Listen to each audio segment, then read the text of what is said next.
gift, and that he needed to look at the world from the inside out. Yeah. And here, his last message to us was, here is, Yogananda's book. And I spoke to someone who was responsible for acquiring all the books, and they're like, yeah, it was a hard time even finding all the books. We had a hard time finding the books and getting them and wrapping them up.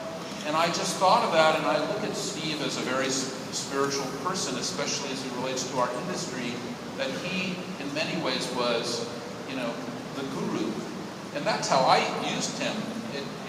In my work at Salesforce, when I had a really hard problem, I would call him, or I would go down to Apple, and I would say, what should I do? And that's how I saw him. So when I look at that, I look at it with extreme gratitude and a level of generosity back.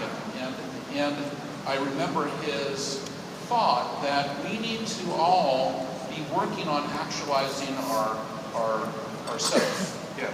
And that book, which is called Autobiography of a Yogi, if you haven't read it, and if you want to understand Steve Jobs, it's a good idea to dip into that, because I think that it gives a tremendous insight into who he was, but also why he was successful, which is he was not afraid to take that, key journey.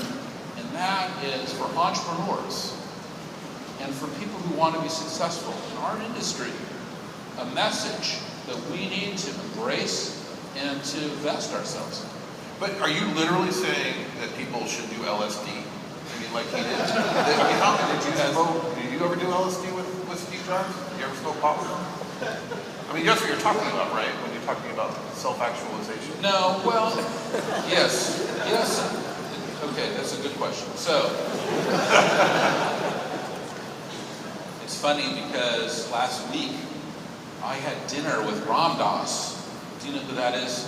He conducted the LSD experiments with Timothy Leary at Harvard in the 60s and was a big contributor to that movement. So it's ironic that you kind of bring that up. For somebody like me, I will just tell you my own story in that,